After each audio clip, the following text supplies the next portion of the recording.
Kur'an'da Hucurat Suresi'nde senlerde bir atanadan adam ata havadan yarattık. Және senlerde urullarga, ultlarga böldük. Bir-birlerinde tanısın dedi. Peygamberimiz sallallahu aleyhi ve sellem aytadı. Adamның bu дүниеден ол дүниеге алып кететін байлық дәулеті дейді. Жиған малы, я жиған қазынасы, я бір мәнсап атағы емес, артында бір намазхан перзент қаса дейді. Міне барлықтарымыз Алла рахмет етсін біздің бабамызға, және біз о кісілерден тараған дүниеден өткен бабаларымызға рахмет етсін. Міне біздер аталарымызды, бабаларымызды еске алып, дұға қылып тұруымыз өте бұның бір қасиеттілігі.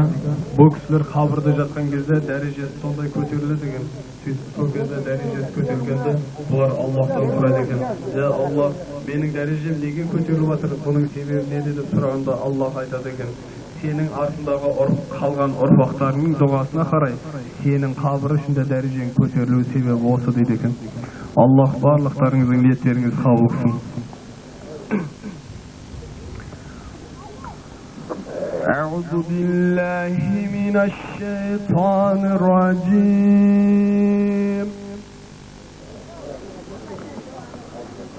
بسم الله الرحمن الرحيم.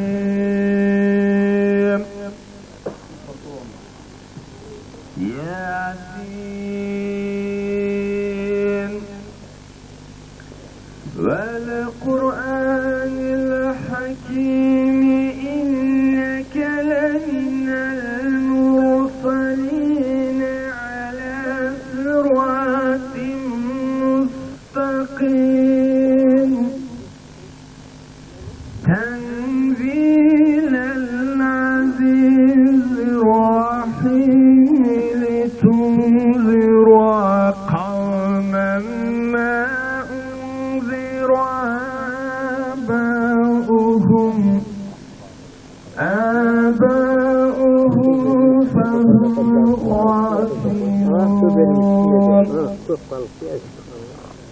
لقد حق القول على أكثرهم فهم لا يؤمنون. إنا جعلنا في أعناقهم أغلالا فهي إلى الأذقان فهم مقمحون. وجعلنا من بين أيديهم سدا ومن خلفهم سدا فأغشيناهم فهم لا يبصرون. وسواء عليهم أأنذرتهم أم لم تنذرهم لا يؤمنون. إنما تنذر من اتبع الذكر وخشي الرحمن بالغيب فبشره بمغفرة وأجر كريم. إنا نحن نحيي الموتى ونكتب ما قدموا وآثارهم وكل شيء أحصيناه في إمام مبين. صدق الله العظيم. سبحان ربك رب العزة عما يصفون وسلام على المرسلين والحمد لله رب العالمين. آمين. اللهم رب هذه صلاة التمات والصلاة القائمة آت محمد الصلاة الفضيلة والدار على رفعت الضاس مقام محمد وعطا أرض شفاعة يوم القيامة إنك لتولي الميعاد. Ya yaratmışımız olsa dünyadan ötken Sangılı Bibi babamızın ruhuna, gene de odan taragan jami ferzentleri, o orfakların, dünyadan ötken orfakların ruhuna, gene de olsa kol zeyip atkan jami Müslümanların üyüşlerinden ötken ataları, afaları, ağacıya, tuğuslarına neyir, şafaat, rahmet kesin Allah. Ya Allah bizlerin her bir terilerimizden ölülerimizge rahmet kesin Allah. Ya Allah bu kişilerin jatkan yerlerin jayla, toprakların torga, imanların salamat etkesin Allah. Okugan Kur'anlarımızın kabirlerini nurlandırgaysın Allah. Ya Allah bu kişiler fani dünyada ne canılsa ne adassa onda günahların keşirip bu kişilerde жақсы jaylardan жақсы yerlerden etkesin Allah. Elhamdülillahi Rabbil Alamin vel âkıbetu muttaqin ve salatu vesselamu ala Resulih Muhammed ve alihi ve ashabihi ecmaîn. Bi rahmetike ya erhamer rahimin. Amin Allahümme. Mына Sangılı babamыздың кесенесінің ашылғанына 4 жыл болды. 4 жылдан бері осы бабаның басына тағзым етіп келіп жатқан халықтың саны жоқ. Күніге ағылып келіп жатқан адам. Сол 4 жылдың ішінде біраз тірліктер істелді. Мына өздеріңіз білесіздер, кейде мұнара салынды, оны салған Алтынбек Рысқұлов деген бауырымыз 1 жылдың ішінде салып берді. Осы Созақ өңірінде, осы Сырған, Созақ елді мекендеріндегі жұрттың бәрі қазір Қазақстанның барлық программасын көретін мүмкіншілікке еге болып отыр. Одан кейін мына Мәлік Бегалиев деген бауырымыз мына жерден құдық қазып берді, скважина. Сол судың арқасында осы жерді көгалдандырып, суландырып отырмыз. Ал енді осыдан 1 жыл бұрын мына қонақ үй салынды. Қонақ үйге ішінде жаңағы көрпешесіне шейін, барлық мебеліне шейін әкеліп қойды, газына шейін.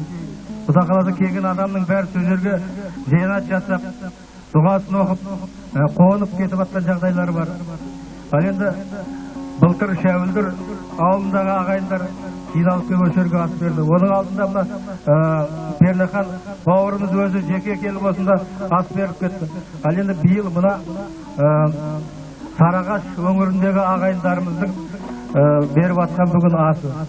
Сондықтан мына бүгін келген адамдарға, осында келген ағайындарға осы бабаның басында кішкене митингі өткізу керек деген ұсыныс болды. Сондықтан мына митингіні ашық деп жариялаймын. Қымбатты бауырлар, бүгінгі басқосудың мағынасы адамзат жаралғалы бері келе жатқан ең жақсы дәстүрге байланысты жиналыс болды. Бұл кезде адамнан адам қашатын кездер болған. Алдыңғы Қорқыттың басына барғанда айтып едім Қызылордада. Сол Қорқыттың кешелесіне дейін жаяу жарыс жүріп бара жатыр екен. Сонда айттым, бір кезде Қорқыттың атынан қорқып қашушы еді халық. Енді жүгіріп келетін болды деген шығылды. Осы өтінің 70 жылын өткерген адамдар бар, үлкені бар, кіші бар. Бұндай басқосулар болмаған ғой. Бұның себебі не? Себебі мынау адамның өмірді керуен сияқты ғой, керуен. Ұзақ керуен бір жерден басталады, аяқталады деген. Бұл да сол заңдылыққа сәйкес. Қайдан шықтық? Қай жерге келдік? Қайда барамыз деген осындай сұрау үлкеннің де кішінің де алдында тұрады ертелі-кеште. Біз тарихымыз жаңа біліп жатырмыз. Осыдан 900 жылға жақын уақыт бұрын Саңғыл бидің, Қоңырат Саңғыл би деп аталады. Шыңғыс ханды таққа көтерген билердің біреуі ғой сол. Ең арғы түбірі сол. Оның ар жағында да адамзат болған, бірақ белгілі адамдардан басталады тарих. Сондай ұзын тарихы бар. Орыс тілінде жазылып қалған, моңғол, қазақ тілінде жазылған шежірелер бар. Мұның түп негізі сол. Демек түп негізі ол қазақ мемлекеттігінің бас жағында тұрған әңгіме ғой.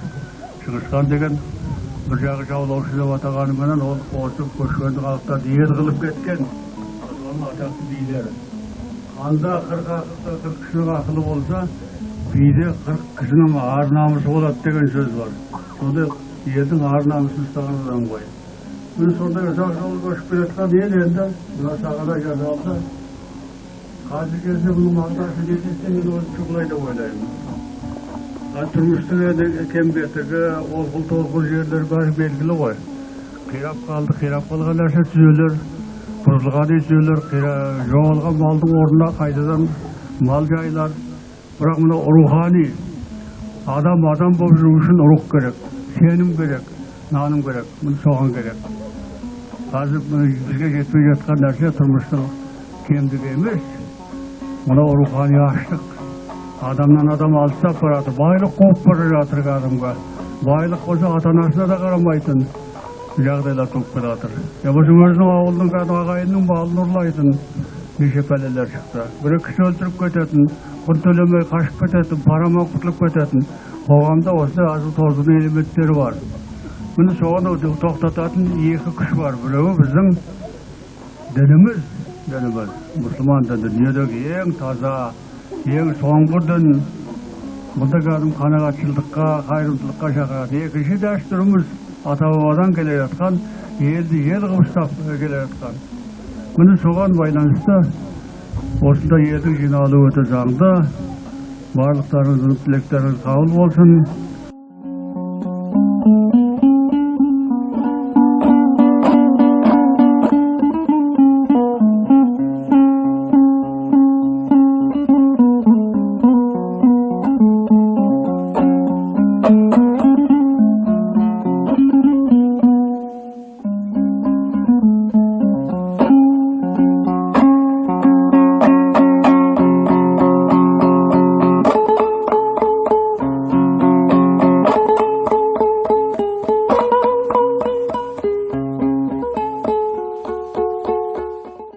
Үлкен ағалардың, үлкен құрдастарымыздың сөздерін тыңдап, одан ғанибеттілік үлгі алудың өзі бір ғанибет.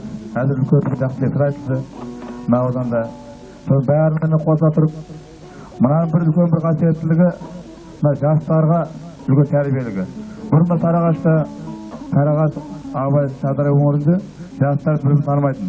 Осы бабаның арқасында барлығы араласып, танысып, білісіп не батыр.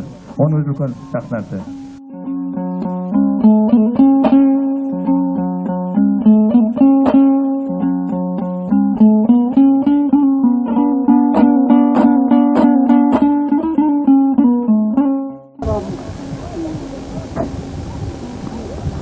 Мінекей ағайындар, аман есен тойды өткіздік атаның, таңылатаның.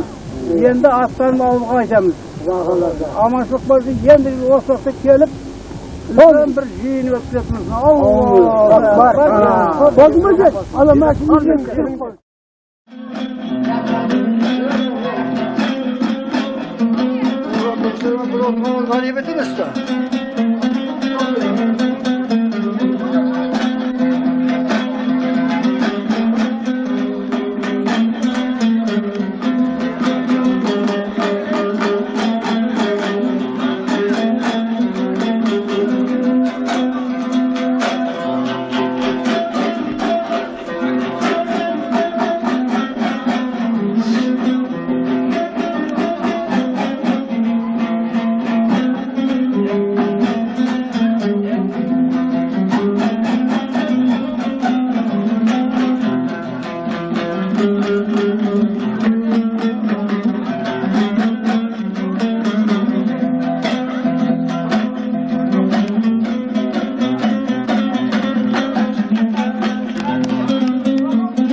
Bismillahirrahmanirrahim.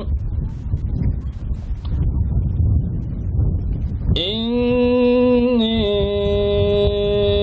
amantu bi rabbikum fasma'un qila dkhulil jannah. Qala ya layta qawmi ya'lamun. بما غفر لي ربي وجعلني من المكرمين وما أنزلنا على قومه من بعده من جند من السماء وما كنا منزلين صدق الله العظيم سبحان ربك رب العزة عما يصفون وسلام على المرسلين والحمد لله رب العالمين آمين اللهم ربنا تقبل منا إنك أنت السميع العليم تلاوة القرآن شكر الرحمن يا الله осы қол жайып жатқан жами мұсылмандардың ата-бабалары тұматымлардың рухтарына және де осы жерде жатқан жами Саңғылби бабамыздан тараған дүниеден өткен ұрпақтардың рухтарына және де Саңғылби бабамыздың рухтарына ла илаха иллаллах Мұхаммад расул кәлимада өткен мұмин мұсылмандардың рухтарына мейір шафаат рахмет келсін Алла. Я Алла, бұл кісілердің жатқан жерлерін жайлы, топырақтарын торқа, имандарын саламат еткесін Алла. Оқылған құрандарымыздың нұрымен бұл кісілердің хабарларын нұрландырғайсын Алла. Я Алла, бұл кісілердің фәнди дүниеде жаңылған, адасқан күнәһарлар болса мағфират еткесін Алла. Я Алла, әрбіріміздің қылып атқан ақылас ниеттерімізбен, ізгі амалдарымызбен жасап атқан садақаларымызбен шалып атқан құрбандықтарымыз қабыл еткесін Алла. Әрбіріміздің үй іштерімізге, өздерімізге игілік жақсылықтарын нәсіп еткесін Алла. Халқымызға, елімізге иман тауфиқ беріп, бейбіт өмір бергесін Алла. Алхамдулиллахи раббил аламин аллаху муттақин. Вассалату вассаламу ала расулихи Мухаммад ва алейхи ва асхабихи ажмаин бирахматика я архамар рахимин. Амин Аллах.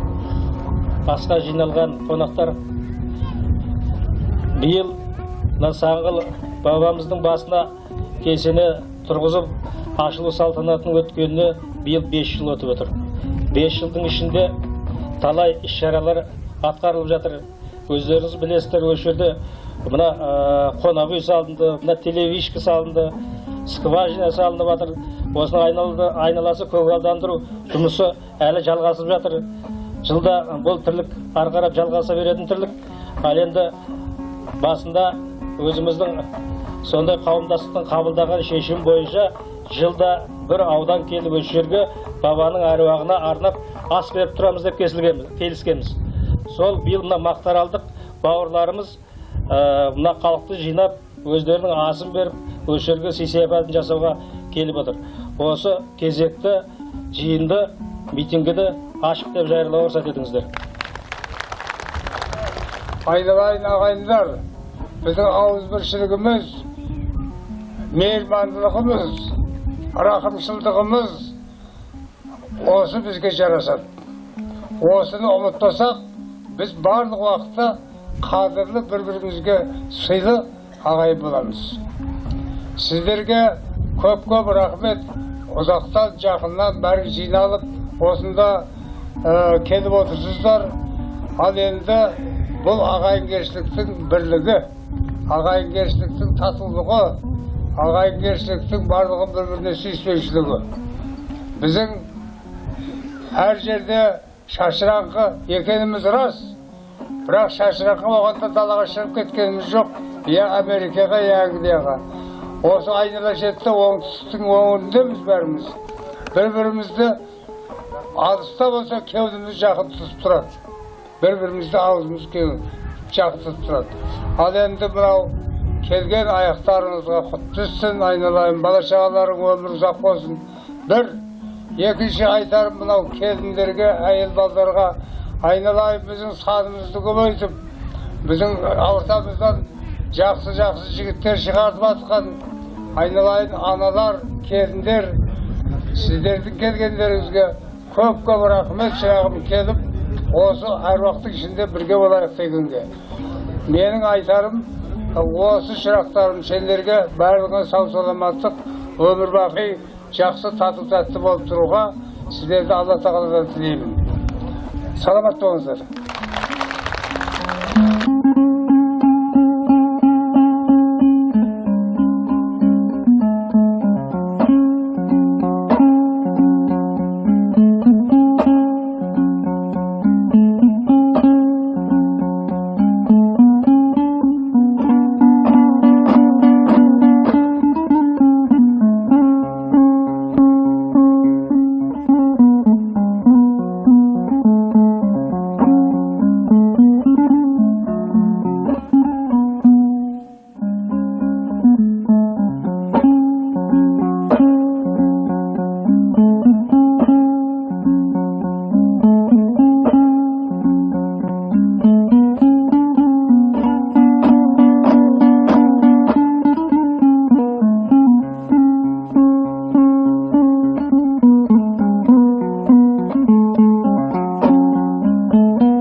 Үлкен дейміз, кішіні кіші дейміз. Мына бабамыздың басына келіп тұрғанында бір шамалы өлең жазып соны оқуға рұқсат етіңіздер. О баба, алақан жайып тұр ұлдарың, басым дейіп дұға бағыштаймын әрдайым. Өзіңе патша, билер, әулиелер, басын иген, халқымның бағыдансın, Алла сұраймын. Еліңді жамандама, жүретін жерің, жеріңді жамандама, кіретін көрің, тіліңді жамандама, сөйлетін сөзің, халқыңды жамандама, өлетін өзің, досыңды жамандама, сынайтын кезің, бауырды жамандама, таппайсың өзің, қарындасты жамандама, іздейтін кезің, әкеңді жамандама, тұяғы едің, шешеңді жамандама, өлгенше баласы өтесің өзің дейді. Сол сияқты қазақтың кең пейілдігіне қазақ халқы кең пейіл ақ келеді. Дастархан өзіне тең келеді, танымайтын құдайы қонағына шайын қойып, нан қойып ет береді. Қонақты төрлетеді жанның бәрі, ағайын жұрт қиналады үйдің сәні. Құдайы қонағыңды сыйламасаң, қарғысы бабалардың ұрат сені. Қонаққа қарама сен үлкен кіші, барыңды дастарханға салып үлгерші. Қонағың аз отырып көп сынайды, өкініп жүрмесен бір өлілгенше. Досың тұрсын қасыңа, дастархан жай, қорқады деп айта алмайды, ешкім сенай. Арамдықпен қолынан пышақ көрсең, бетін қайтар дұшпаның атпенен ай. Сөйтіп сенің өтеді, мәртебеңде, үйінен үзілмейді, қонағыңда дастархан үйдің көркі, ердің ары, дәмсің үлкен болсын. Бәрінен де қонақтың ағыда бар, жаманы бар. Шынен білмейсің ғой, қандай жандар. Біреуі шынын айтып ағы жарылса, біреуі күліп тұрып жаман ойлар. Сол үшін дастарханды жаяйық деп, нан мен тұз алдына бір қояйық деп, жамандап көре алмайтын қазақ ұлтын, түбінде қазақтың әруағы ұрады кеп.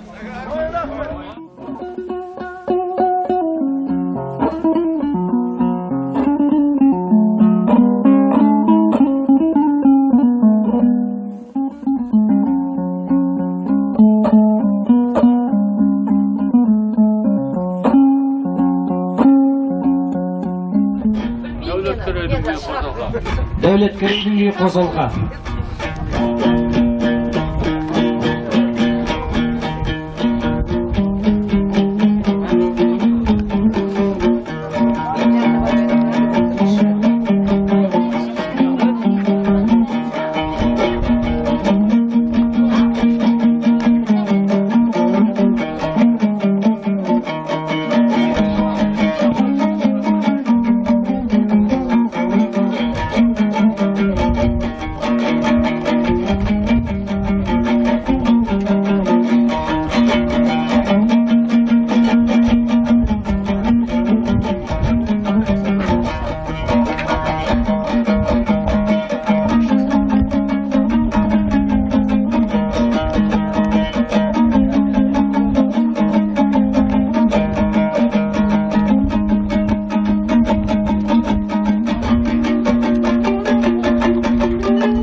жақын болсын шай.